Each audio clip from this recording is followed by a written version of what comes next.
जान लेते हैं कि ये फ्री ट्रेड एग्रीमेंट एग्जैक्टली है क्या। Think of FTA like a written friendship promise, ठीक है, एक ऐसे कॉन्ट्रैक्ट है, एक ऐसी चीज है जो आपने और अपने दोस्त ने साइन करी है, ठीक है, कि तुम मुझसे दोस्ती नहीं तोड़ोगी या फिर कोई भी रीजन है कि तुम मेरे बेंच पे हमेशा सीट बचा कर रखोगी, so something like that these two countries have done, ठीक है। क्या किया उन्होंने, दीज कंट्रीज दे अग्रीड कि ठीक है, I will not tax your goods much, I will allow your services या फिर I will allow your investment, ठीक है। तो इसका रिजल्ट ये होगा कि ट्रेड बिकम्स मच चीपर, ठीक है, ट्रेड जो है वो थोड़ा और ज्यादा फास्ट हो जाएगा, बिजनेसेस जो है, जो लोग हैं वो और ज्यादा सेफ फील करेंगे, इजीली वो एक्सपोर्ट कर पाएंगे, इंपोर्ट कर पाएंगे, ठीक है।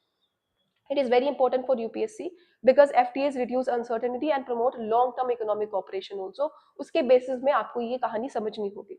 अब एग्जैक्टली हो क्या रहा है इंडिया न्यूजीलैंड FTA में कि after long negotiation both countries agree to move ahead, कि चलो ठीक है, अब इतना तो डिसाइड हो चुका है कि किस किस टर्म पे, किस किस बेसिस पे हम लोग ये FTA साइन करने वाले हैं, अब इसको आगे चलते हैं। अब गोल क्या है यहाँ पे, गोल ये है कि डबल करना है ट्रेड इन 5 years, ठीक है। ट्रेड टारगेट क्या रहेगा, ट्रेड टारगेट ये रहेगा फ्रॉम 2.4 बिलियन टू 5 बिलियन हमें मूव करना है, ठीक है। 2.4 से 5 billion we have to move, ठीक है।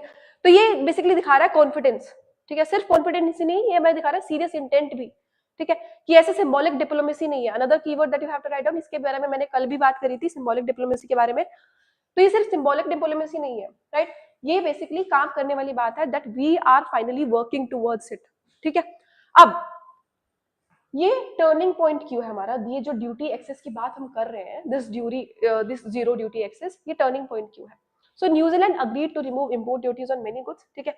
Now what does this duty duty means, तो दिस का मतलब है कि इंडिया एक्सपोर्ट्स पे नो एक्स्ट्रा टैक्स, ठीक है, इंडियन प्रोडक्ट्स जो होंगे वो और ज्यादा चीपर हो जाएंगे, और जो कॉम्पिटिटिव मार्केट है न्यूजीलैंड मार्केट में, right, that will be seen. So sectors जो यहाँ पे बेनिफिट होंगे वो होंगे हमारे टेक्सटाइल्स, हमारी इंजीनियरिंग गुड्स और हमारी IT, राइट, और हमारी जितनी भी डिजिटल सर्विसेज है वो, और ये सपोर्ट करता है हमारा मेक इन इंडिया भी, हमारा जॉब क्रिएशन भी, और हमारी SMEs ग्रोथ भी, स्मॉल बिजनेसेस ग्रोथ भी, ठीक है।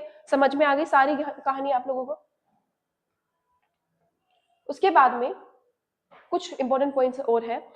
So this New Zealand plans to invest 20 billion over 15 years। अब इस इन्वेस्टमेंट का होगा क्या, तो न्यू फैक्टर्स होंगे यहाँ पे हमारे, ठीक है, जैसे कि फैक्ट्रीज हो गई, हमारे इंफ्रास्ट्रक्चर हो गया, डेवलपमेंट मिलेगा, टेक्नोलॉजी शेयरिंग यहाँ पर होगी, स्किल डेवलपमेंट भी होगा, जॉब्स जो होंगे इंडियंस के लिए भी हो जाएंगी।